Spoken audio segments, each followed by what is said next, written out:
We're live. Very good. Good evening, everyone. Welcome to the County of Windsor February Town Board Workshop. Before we get started, get everybody stand for the pledge, please. Pledge allegiance to the flag of the United States of America and to the republic for which it stands, one nation, under God, indivisible, with liberty and justice for all. All right. Thank you. Before we get started here, we got Deputy Supervisor Steve Morrell, Councilwoman Sylvia Santiago, Councilman Kelly Rowe. We moved up a seat. I did. Newcomer Councilman Michael Schwartz. The next to Mike is Highway Superintendent Anthony Feo. We have our town clerk, Patty Carino.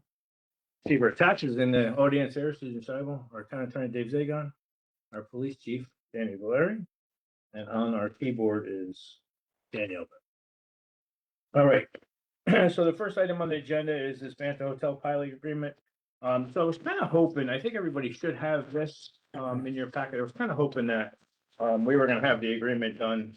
We met with the folks that represent Banta and actually Banta himself, George Banta, to talk about this pilot agreement, just to kind of, it looks like it's probably going to end up being pushed to next month. I was kind of hoping it was done, like I said, but just to kind of give you guys an example there. So the Banta Hotel is the old Steak and Stein property on 300 there. That's been approved for $1 million in 2 years. They finally started moving forward. They went to the Orange County IDA and got Orange County IDA approval, if you will, for a 10-year pilot program. When I was made aware that they were having a meeting with the Orange County IDA, I showed up there myself. I actually spoke sort of kind of against it, and the reason I say spoke sort of kind of against it because I know the pilot that is awarded by the IDA does not cover anything under our general fund, and our police are covered under our general fund. And if anybody knows that, often, more too often than not, we have our police that are actually at some of these hotels, and not because it's just people traveling and whatever happens there. So I felt that I wanted to try to get the IDA to do kind of a side deal and have the pilot do a pilot with us with Banta. The IDA have never done that, but they agreed to hear me out. We kind of come to some sort of agreement with the Banta Hotel to do a side pilot with us to pay and fund our police portion of it.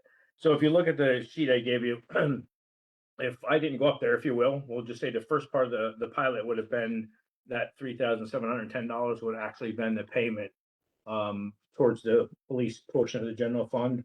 With the pilot's $20,319. So it was a substantial increase to be able to get that. This number will come down over a 10-year period, and it's a 10-year pilot, and then they'll pay the full valuation of the pilot agreement. So, but we're still back and forth with some things. They're trying to finalize their agreement with the IDA. The caveat of their finalizing the agreement with the IDA is them to have an agreement in place with us. So we're still back and forth with it. I know Dave's been working with their attorney. Like I said, we met with a couple of them there. So this should be hopefully next month. I was kind of, again, it was in hopes that this was going to be approved this month, but next month this will be done. But just so you know, that's the pilot, outside the pilot we did. So that was the addition to that. So thank you for all the folks that worked on that. So I appreciate it. Anybody got anything on that? No. And if anybody, Mike, if anybody's got anything, just speak up on something if you have any questions. The number two, so this is something we've been working on for a few months now. We did get approval to the legislature and the Senate in reference to do a hotel tax. The next phase of this hotel tax is for us to pass a local law on it. Basically what this is, 5% on every room, hotel, motel, private property, overnight lodging included, not limited to, commonly known as bed and breakfast facilities, Airbnbs, and tourist facilities. So this is something that this will be on the agenda to vote on for Wednesdays. Also, this also includes the glamping facilities.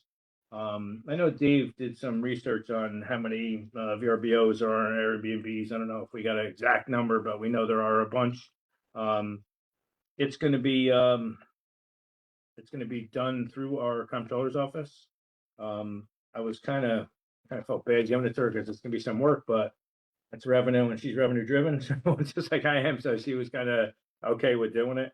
I have been following some towns and they've been actually giving people stipends and stuff to do that, but we're not going to do that here. We're gonna it's part of our jobs here. So this will be voted on Wednesday. What we're going to do actually it's going to be going to once we bring this up, we're actually going to send this off. It'll probably be voted on. Dave, this is not a 45 day, right? Do we have to do 45? No, this is a third. This will be March, I think, approved in March.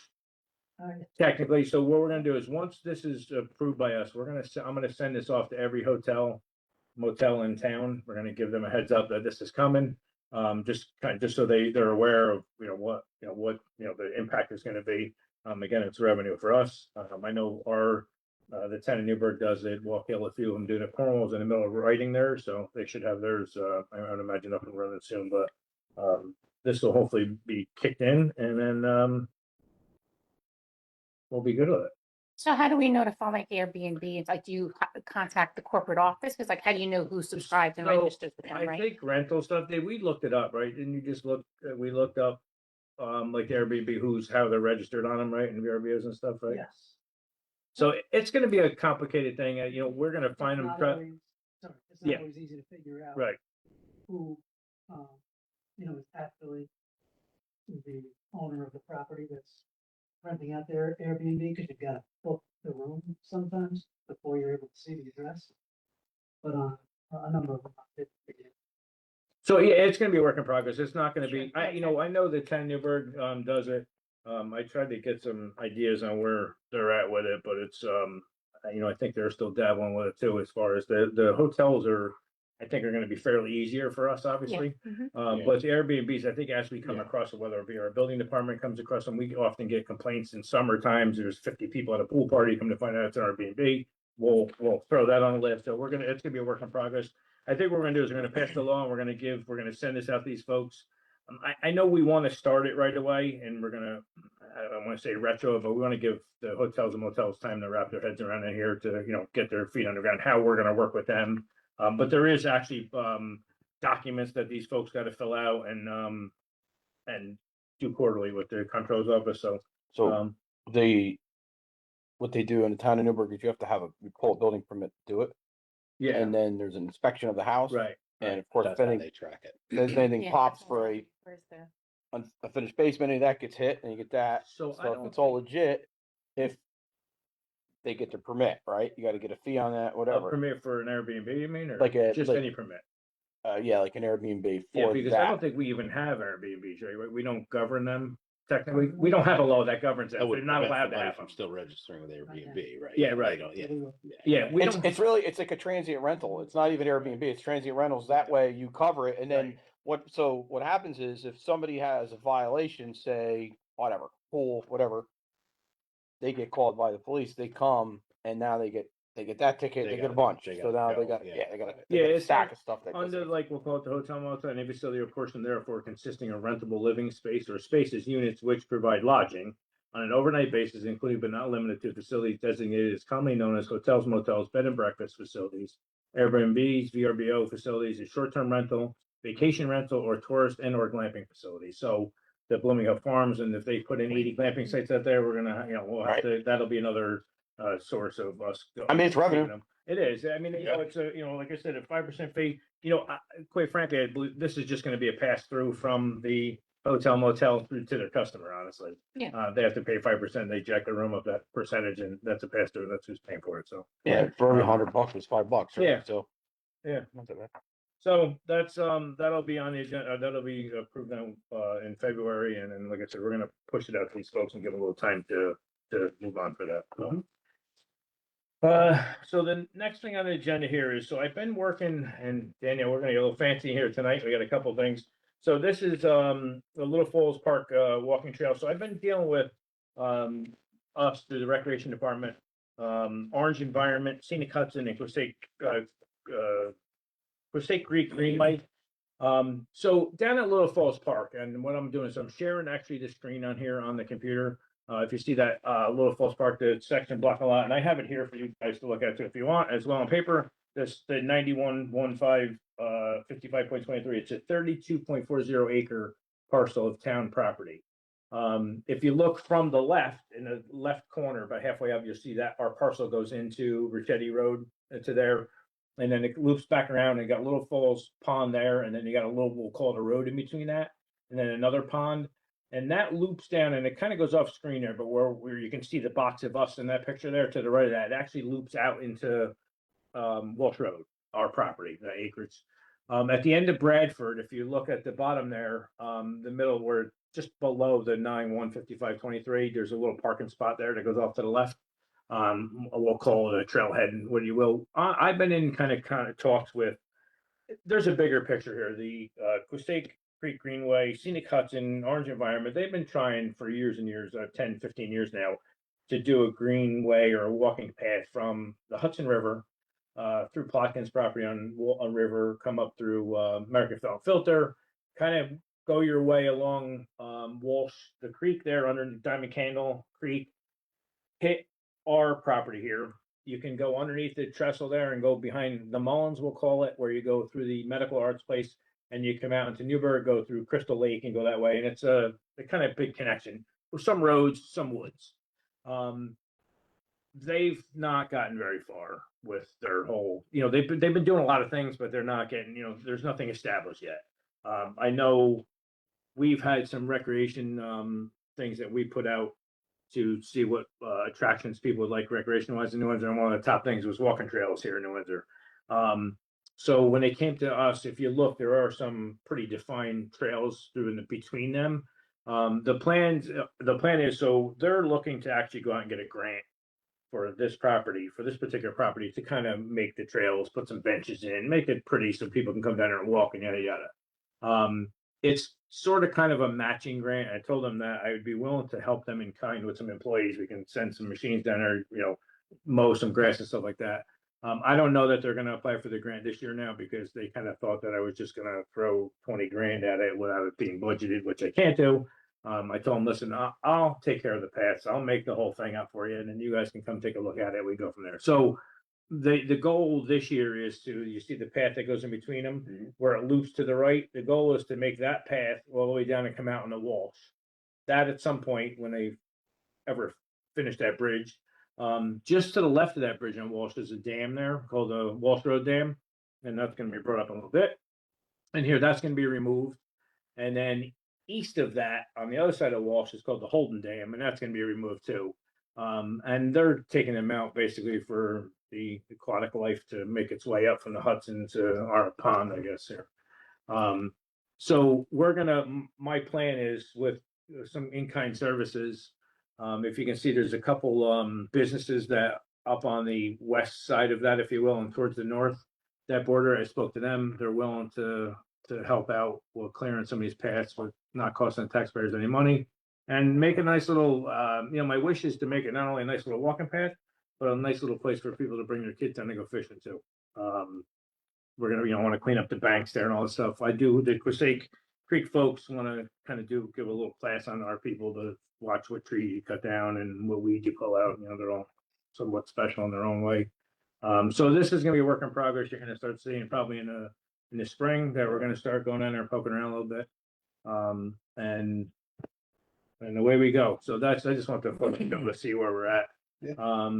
And then, we'll, I don't know, maybe I'd make it a little more than just a, walking path, but we can get like I said, some sitting areas down there, some fishing and stuff like that. Would be pretty cool plan. So, and all very, very little cost. And at some point, they're going to get a grant for this, and to be able to make it a lot nicer down there. And once they do with walking past in Marsh, the first expense that's going to come out of this, I've authorized MHE. They have an employee there that can delineate wetlands in there.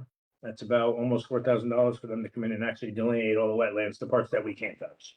So once that gets done, then we'll move forward with having that done. They have a whole, if anybody's really interested, they have a whole Custake Creek Greenway book they did. They did a pretty comprehensive plan on it. So I went to a presentation once at Newburgh Armory like 2 years ago, Yeah, if I'm they've not done a mistaken, couple. right? Yes, I yeah. think you were part of Yeah. that. They've done a nice job. They're, Yeah. listen, they're trying, and there's, Yeah. a couple of people on the committee are from New Windsor as well too, so they Mhm. want to see us succeed with it, and I like to see it get done. So, The next thing on the agenda here is you see, so with I guess we're gonna say the town of New Windsor kind of did, but got a grant for 3.7, almost nearly $3.8 million to remove the Walsh Road Dam, which is just, if you go down Walsh Road and you hit the city of Newburgh where the trestle is, I'm gonna call it just west of that, there's a dam there. It's the Walsh Road Dam.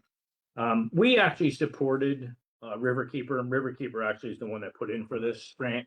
We supported them in the role to put in for that grant to have that removed because that dam is actually in New Windsor and it's on New Windsor property, so it's owned by New Windsor. The grant came out and they awarded the town of New Windsor. Now, I did tell Riverkeeper that I was definitely supporting their endeavor to remove the dam, but I didn't want it to cost the taxpayers any money because quite frankly, to be honest with you, nobody knows it's there and it's not affecting anybody really. It's just in reference to Riverkeeper's, big plan. They agreed, they were fine with it, and then we got awarded it and we were like, oh, so how does this work now, So we had a meeting with them. And it seems like, so that they got an EFC grant. It seems like that we're on the right track with them actually taking the grant and flipping the funds to the Riverkeeper and allowing them to do everything. So I think we're on the right track with that. I think we do have another meeting set up not too long from now for them to really come out with that. They want us, they have some expectations out of us to what we got to do and guarantees and stuff like that. So but we wish them well. I hope Riverkeeper gets that done. Like I said, there's another dam down below. So this grant is going to take care of this one. And they received other funds, $4 million to remove the Holden Dam, which is down behind the old federal block. Down behind that's a dam as well. And that's all part of this whole big plan to make this walking trail from they call it our park all the way down to the river through these two dam areas down to through under Diamond Candle and down to the river. So but that grant, although it's in New Windsor's name, we did get it, but we're gonna kind of boot it off to the Riverkeeper and let them finish with it. So, but we do appreciate that happening because it does make it nice for us. This grant we did put in for this next one, the WQIP grant. So, if anybody's knows that we've been doing this this MS4 mapping stuff in town, we had stormwater catch basins and so on and so forth. We put in for a grant to get a vac truck. So the town of New Windsor does not have one. Several towns, cities, and villages around us do have them. I can tell you that they, every time we have infrastructure, your water main break or sewer break, we hire a contractor who comes in and they got this wonderful vac truck. They're nice because you don't have to call dig safe because you're not actually digging, you're sucking out the soil. So you can get in there on an emergency basis and fix it. You don't have to worry about somebody coming doing a mark out. So we put in for a grant for this. We were kind of in hopes to get just, I guess, two types of vac trucks. There's a smaller one that we believed that anybody, any one of us can drive it without a special license. Yes. And then there's a bigger one, which I think Anthony ruined the news for us, saying that he thinks that anybody needs a class either B or A to drive them. So we're gonna probably looking to get a better vac truck to use to suck out all our catch basins, any kind of breaks we have. We definitely we're in the process of this lead line service stuff that we have to do what they call potholing a lot of properties to back down to their water meters, or not water meters, their shut off valves on their front lawns. So it's going to be proved to be fruitful for us with that. So we did put in for the grant. We put in for last year and didn't get it. This year we did. So we got $400,000 to WQAP. I will tell you that I know this is going to probably be upwards to $600,000-700,000. I'm gonna, and this probably won't happen until the end of this year, maybe the beginning of next year. By the time we did get the award letter, but by the time we get things moving, who knows? I will once again, and hopefully he's listening. I'm gonna try to lean on Senator Stoops' office to get some money at him for this. He was very instrumental in getting this EFC grant award with us for the dam removal. And this as well, he actually called the other day and said how, he goes, we got some real money out of this stuff. So I said, yeah, no, I appreciate his help with this. So the difference in some of this, I'm gonna lean on him, see if he's, if his office is able to fund the balance of it, that would help us out. But this is gonna help us out tremendously, this vac truck. And I know, it's gonna be bouncing between probably, I'm sure highway is gonna probably be the ones that are gonna be operating it. Yes, you need a class, at least a B, maybe an A. I don't know. I'm not certain yet. It's based on weight, but we appreciate, the grant money for that. The next item on the agenda is this, the town hall cell tower. So this is, we're gonna wrap this up. We're gonna hopefully approve it, Wednesday. So that's the cell tower you see out back here behind the Moresco Center. Like I said a couple months ago, they approached us and apparently they had a vendor that was pulling off the tower. They needed to make it marketable for them to get people on it. They asked if we would renegotiate their contract with them. I said, we talked to them. If you see on here, so they originally came up and said, listen, we're gonna do a couple of these things. We'll give you a one-time payment of like $5,000. I negotiated 24,500. They agreed to instead of 5,000. The monthly rent's down a little bit, not much, but it's $2,210.15 with an annual 2% escalation clause that starts in April of this year. Revenue share, 12 months, which they report annually. They're gonna do a restate. They're gonna pay us $800 with a 3% annual escalation clause, which stays the same when anybody new wants to come on their tower, they let us know.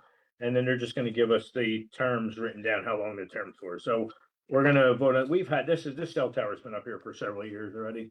And again, like I said, they're trying to make their cell tower marketable to their people, so they asked to renegotiate this. We negotiated some money for us, so I truly think the one-time payment is actually gonna cover the less rent we're taking for several years to come. And then if they get new people to go on it, we'll get even more money, so that's coming. They'll have that Wednesday, and then we'll be all done with them. I know I brought up a couple of times this domestic partner, medical insurance thing. So, again, we did everything. We did, the townwide medical insurance, we redid our agreement with them through, Night Shift. Once we redid the agreement, which was done many, many moons ago, we edited it. We did added to allow the domestic partner coverage so anybody that has, and if you look on here, it says these are the people, any full-time employees, elected, appointed, CSEA, PBA, and superior officers, and any active part-time elected officials are eligible for night shift. So anybody right now that gets eligible for medical benefits, if they have a significant other, a domestic partner, and they meet the criteria set in this, if you see it, I was actually reading it earlier today, it's actually quite a bit, the PS 425, so it's a criteria they have to meet as a domestic partner. They would be allowed to jump on there. I will tell you right now, as of right now, without saying any names, I know there's three police officers in the police department that have children that have the family plan, that have a domestic partner. It would cost them nothing to get in this because they already have the family plan, so they would get on it for nothing. There's two CSEA employees that would get into the domestic partner plan. That would be an additional cost to us that's not budgeted, but that would save for negotiations, for contract negotiations. CSEA is up at the end of this year, so that's going to be a conversation with the unions to negotiate this. The only way to negotiate this is for us to pass a resolution to allow it, the domestic partner coverage. Like I said, for years, it was never allowed. I think, most people, some people just don't get married. They just have, but again, you got to meet the criteria. And there's like 5 different categories. You got to hit a couple bullet points in each one. Like you got to live together, you got to mortgages together, you got to have bank accounts together. There's a whole bunch of hoops you got to jump through. If you don't cross all those teeth and dot those I's, you're not eligible for the domestic partner. This won't take place this year anyway. It will take place once it's the contract done. So yes, these are going to be negotiating items, but in order to negotiate them, we have to have it. You can't have it without negotiating it. You just touch back. I thought we talked when we discussed this initially, but I thought I just heard you say something. If they already have a family plan, they can't add this on also. Yeah, so if you have a family plan, it's just that. So you have, if you have a family plan, you have a husband, a wife, and 3 kids, we'll call it, right? So take away the wife and you have a husband, you have the employee and 3 kids, he has to have the family plan. Gotcha. And now if he meets a girl and she gets on his mortgage and moves in a house with him, that's his domestic partner. He decides to not get married and she hits all the criteria, he can just throw her on the plan. It doesn't cost anything extra because he already has the family plan. Okay, so it doesn't cost anything It extra. costs nothing extra. If you have the family plan, you're just adding it. It's like having a baby. Okay, So if you have a husband and wife and 2 kids and the wife gets pregnant and she has a 3rd kid, it doesn't cost any extra. You're just adding to the family plan. okay. Same thing with the domestic partner. You're adding that to the family plan. But again, you gotta hit, and you can't just, say you're the employee here and you get a girlfriend and, a month later, you buy a house with her. You still don't meet the criteria. You gotta be on the mortgage, you gotta live with her for 6 months, there's gotta be some sort of guarantees there for a little bit, for you to hit that criteria. So, if they were in a family plan or if they were in a plan before for night shift, there's a waiting period. There's a whole lot of criteria that they have to meet. Okay. And, some of these employees, I don't think they really, they're gonna have to check if this plan, which I forwarded to the police department today, whether that's even gonna work out for them. Somebody could have been here that had, could be divorced and their husband or wife are paying for their part of it. They don't fit the criteria. So there's a bunch of both. But yeah, but the only people would be extra is somebody that is gonna add on like a single plan right now. And if you have an employee that meets all the criteria and has the domestic partner and does not have a family plan, that would cost us extra Yeah. if they would get into it. So, and that's gonna be a negotiating tool, pretty much. So that's on there to be approved for Wednesday as well. Any other questions? No, good. Where are we here? 8. Oh, yes, he's already beat me to it, Daniel. All right, so this is so Ricchetti Park. I don't know if everybody guys remember. This guy. I don't know if you ever heard of him. James Goofus gave us nearly $620,000 for the updating of. So I had back several months ago. I grew up in this building as a teen center when I was a kid. I think Susan was there too, wasn't me? This was, I don't know, did you ever go there, Chief? No. Yeah, he ran with rich kids. We grew up here. This was a big hangout for us, and it was the gamings and all that stuff. And then over the years, it morphed into just storage and stuff like that. If you look online here, I don't know who. If you look on the for you guys here, it's the picture to the left, the one with the table set up against the wall. That's the main room, we're gonna call it. That door that's open to the left there, behind that door is a kitchen area. Down below where you see that little, I don't even know what that thing is, a table or whatever, there's a storage room behind that wall. To the left of the tables, that's a foyer, and there's bathrooms in it. And then if you go through that, it leads you to the right, that right room in there now. So these are all gonna be, we're gonna redo this all, heat, air conditioning, water stuff, redo both bathrooms, because both bathrooms actually function as bathrooms for the basketball courts, and it will be now for the splash pad as well. So these are gonna be the main bathrooms for functioning that. So we're gonna redo, modernize basically the entire of this building inside, and the outside, the whole outside of the building's gonna get a bit of a facelift, new windows and stuff. That some of the windows are terrible. That's a bay door for, things to get brought in and out. Yeah. So there's gonna be quite a bit of work done in this building. Like I said, we got a grant for 617. My goal is to keep it in that, I hope. Maybe I think we gotta match a little bit.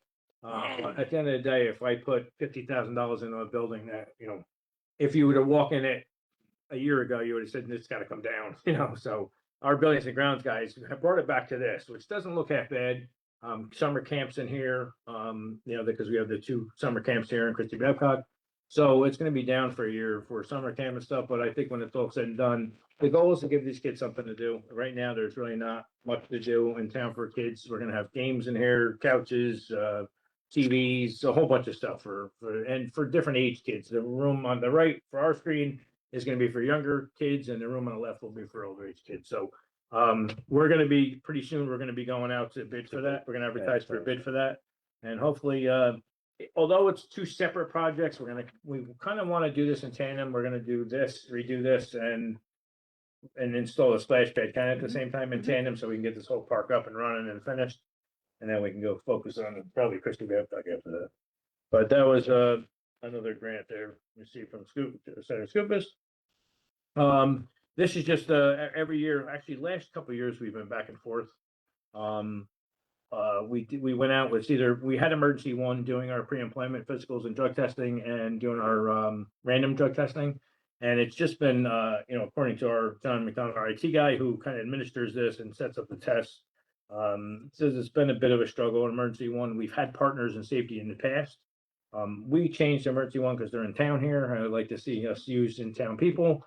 But I also want things to work smoothly and everything. If you look in here, John McDonald has the proposal there and asked and recommended that we actually go back to partners in safety. It's like a 2 time a year thing. We do DOT stuff. If there's people involved in any accidents that are CDL drivers, we'll certainly have them testing stuff like this. If there's something in emergency, we can use emergency one to run somebody there. If we have an employee that's we really feel that needs to be tested right away, we can do that here. But it's just we're just going to go back to partners in safety, and this is only on an as need as we have a test. If we don't have any tests, then we don't doesn't cost us anything. All right, so I'm gonna.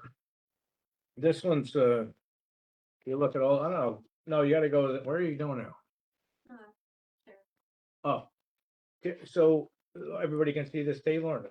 Now or no? Everyone's looking at you. Oh, okay, because I have this number last one. So number 10 here is this stuff that you see on the table here.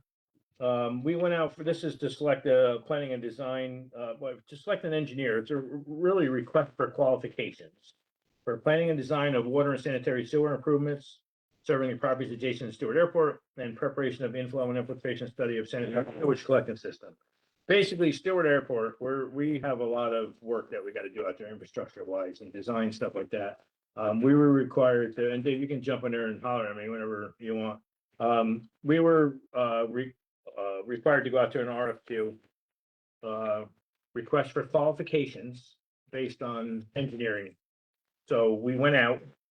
If you look on each one went out for I&I. And the other one went out for this the design for sanitary sewer.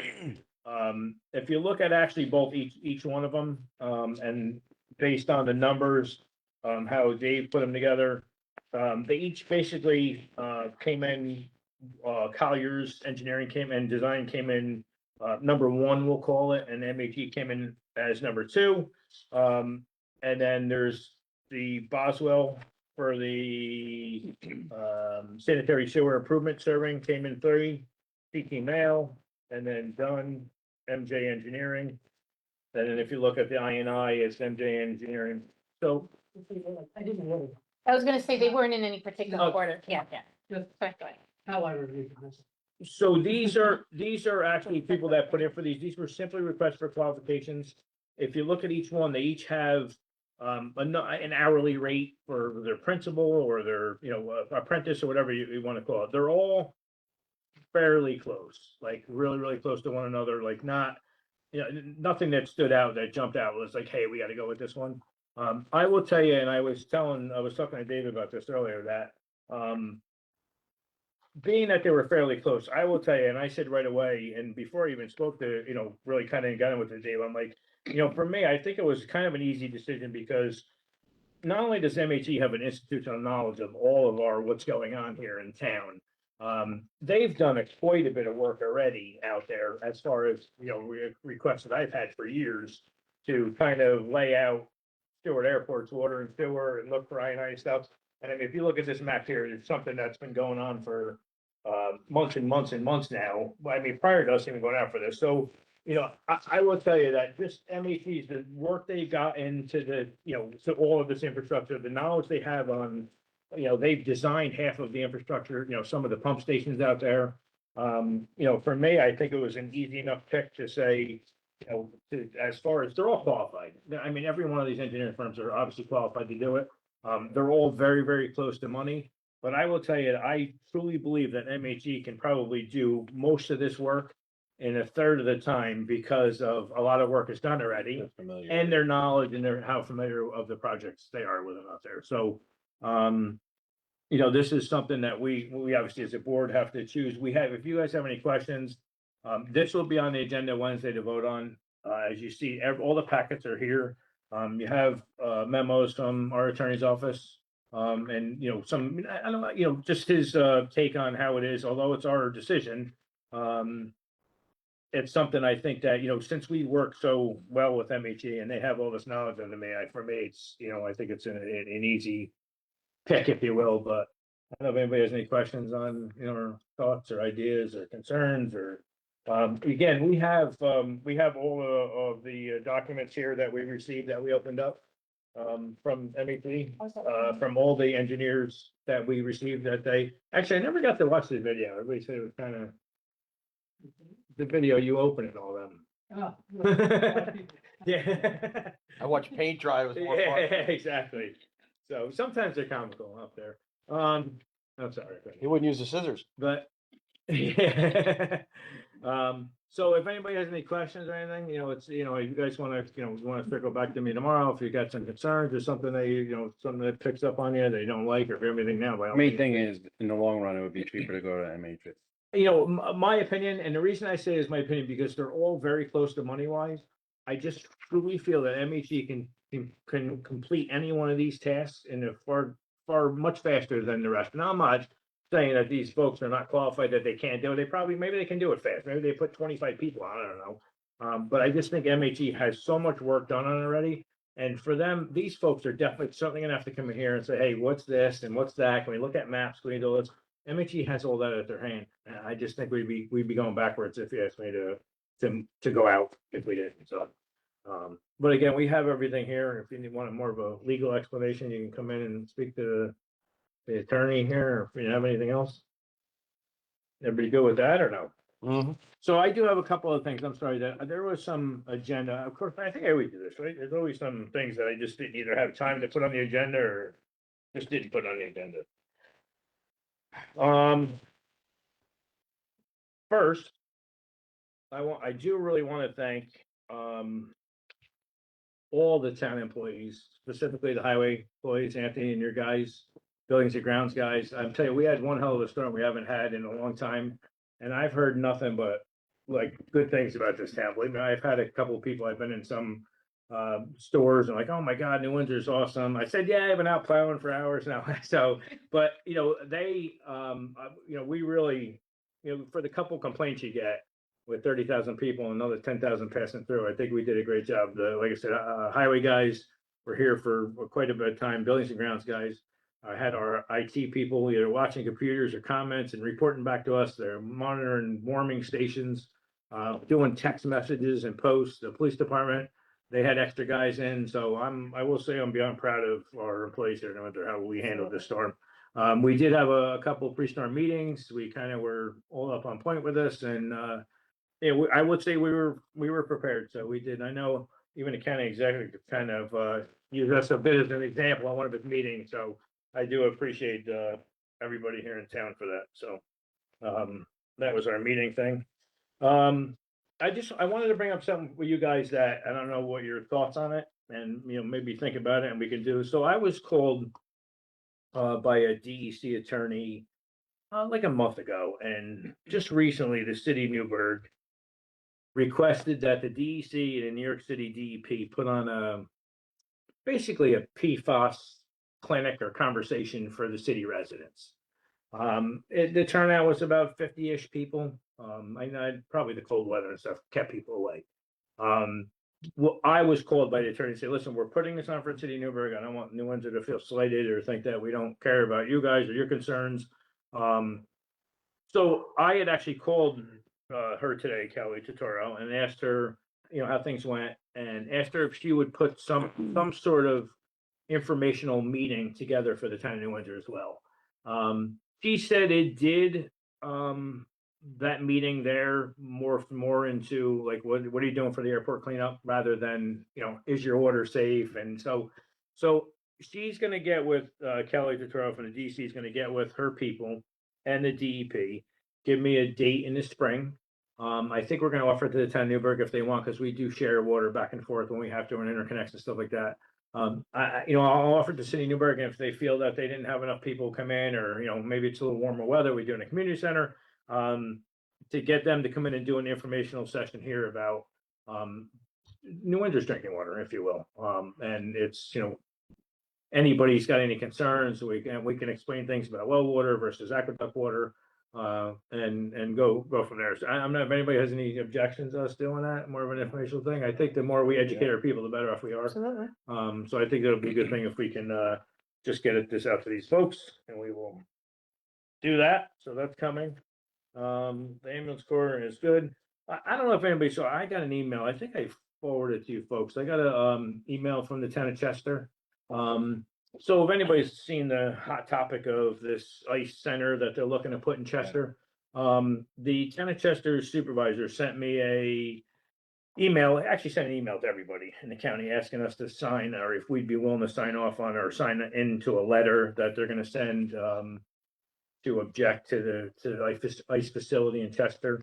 Me personally, I'm good with signing on to it because in the event that they don't get it there, they're obviously gonna be looking elsewhere, and we have an airport here in town, and I'd want them to sign off on a letter on us, so I think it would be a good idea. I don't know, Dave, did we figure out if we needed to do a resolution, or were we gonna do something like that, or? Yeah. Yeah, so we're gonna probably, I mean, if everybody's against it, I'll prepare it tomorrow. yeah, if nobody's against it, we'll just do a resolution supporting Chester's, feelings on that, that topic. I don't know if how anybody feels about it. I just think it'd be fair that we just support our neighbors, you know what I mean? And again, we would want to support, so I'm gonna have Dave do a resolution tomorrow, just us supporting this. Now, I know I tried to call the Chester supervisor today. Hopefully I'll get a call back tomorrow. I know basically his email asked if we would sign on to the letter, so I don't know if he needs me to just hand him a resolution and that's it, or if he has something else that he wants to do, but once I find more about that, I'll share it with you folks. But we're just gonna support our neighbors with that, so. Thank you. I did speak to, just another thing too, I spoke to MHE about, we got our, I put in there for a grant months ago to upgrade this, kitchen in the community center that desperately needs it. I got a grant from, can anybody guess who it came from? Yeah, you got it. So I put in for Senator Scubis for the grant and got $85,000 grant. So we have a grant ID. I spoke to our comptroller. She said, listen, once we have the grant ID, we can start it. So I called MAT today and said, let's get moving on this. I want to get this done. Hopefully, they have to coordinate with the recreation to make sure nobody's in there. I think we're gonna put it in the bid where the contractor has to block off that side where we can still use that hole, if you will, safely.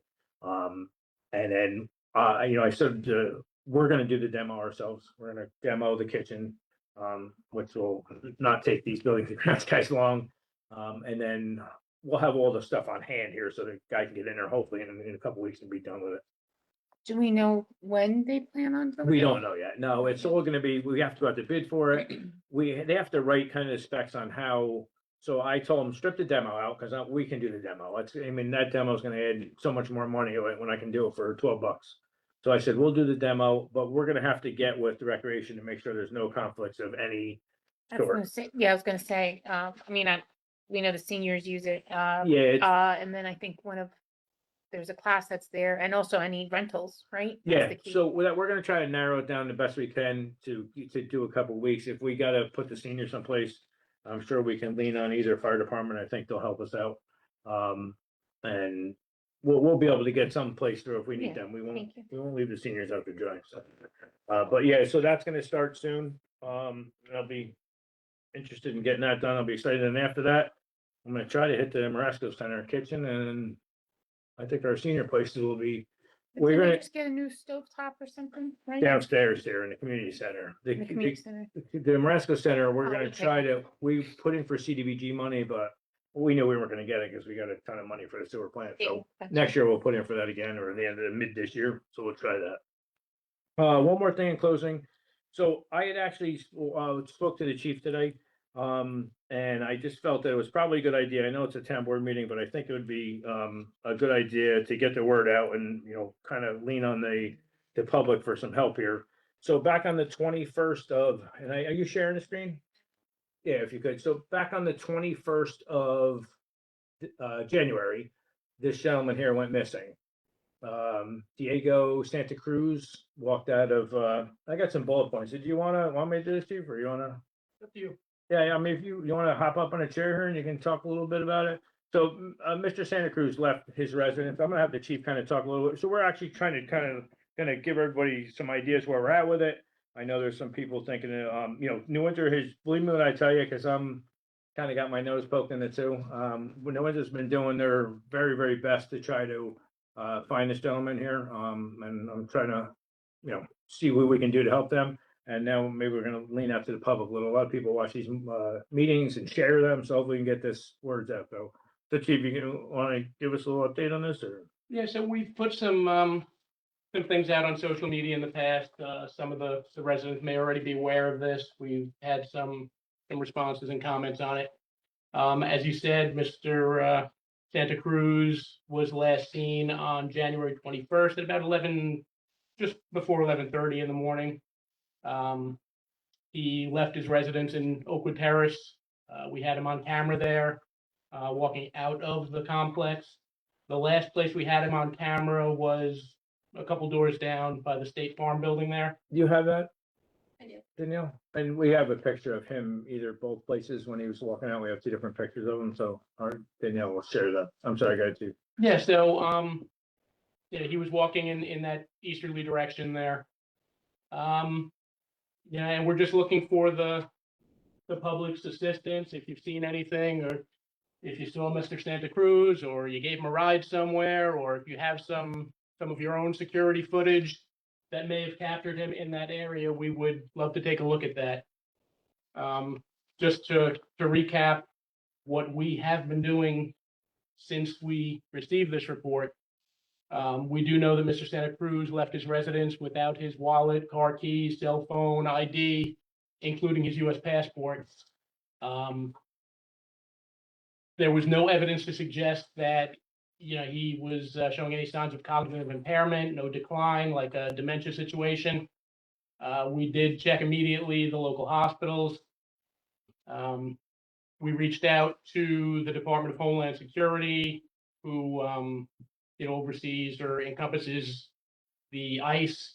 There has been no activity with flights or any involvement in any kind of a deportation or anything like that. He was a citizen as well.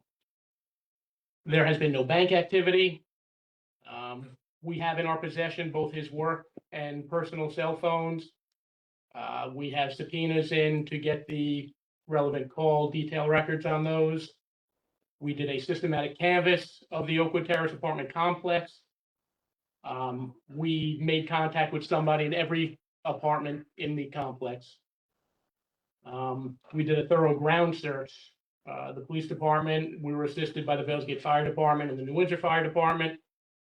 We have utilized all the technology that we have access to. On several occasions, we have had drones, police UTVs, police canines, both search and cadaver dogs were used. We have done extensive canvasses for video surveillance in the area. We've reached out to the MTA police and had them check their surveillance footage at both the Beacon and Salisbury Mills train stations. We have reached out to the local taxi and bus companies. So we're doing everything we can, and we just continue to reach out to the public to see if there's anything else that we could be doing. If they have any information, we would certainly be able to follow up on it. So thank you, Chief. So the one there you see exiting Oakwood Terrace is where he lives. And the next one there is walking eastbound, by State Farm. I think one of the calls for the public is, if anybody recalls driving past going eastbound on 94 around that time, you recall, you remember seeing this gentleman walking, he could have walked down the road, climbed over a guardrail, walked up a dead end, climbing a wall, anything. If somebody saw something that's, out of the ordinary, please, notify the police department. They can, definitely use your help if you saw something. And I think this may be one of those cases where, I know the snow didn't help. He went missing Wednesday. They've done everything they could. And then Saturday we get, 2 feet of snow. Oh, okay, so it's before the big one. So it was just Yeah. before the big one, had a little snow, but then the big one hit. Weather. So in the cold weather, if you look, if the gentleman's not dressed really to be out in sub-zero weather, I don't think any of us are normally anyway, but he's definitely dressed too light there. So it's, I don't know, I keep saying the guy literally vanished when he walked out of sight. That picture from State Farm, when he went beyond that, he literally vanished. So if anybody has anything, I just wanted to kind of showcase this gentleman here to kind of get either the family some closure or him some closure, home or whatever. any help would be greatly appreciated if you can notify the New Windsor Police Department. That would be, helpful. I know the police department is doing, a lot. They're doing stuff today. They're trying, reaching out to people. Again, the weather is not for ground searching, it makes it very difficult. So once this, if it ever melts, I'm sure you'll see them back out there again, so. Thank you, Chief, for that Thank you, update. Chief. We really Thank you. appreciate it. All right. Danielle said she had to be out of here by 8 today, so I don't want to keep going here. Ready? Anybody else got anything? Any board members got anything you want to talk about, bring up? Nothing exciting? Yeah, I'm done here. Ready? Yeah. I'd like to make a motion to move to executive session to discuss personnel, specifically the police department. I would second that. Roll call? Councilman Schwartz, Yes. Councilman Brown, Yes. Councilman Santiago. Yes. Councilman Morale. Yeah. Supervisor Pedetti. Yes. Dave? He's getting there. He's still not perfect.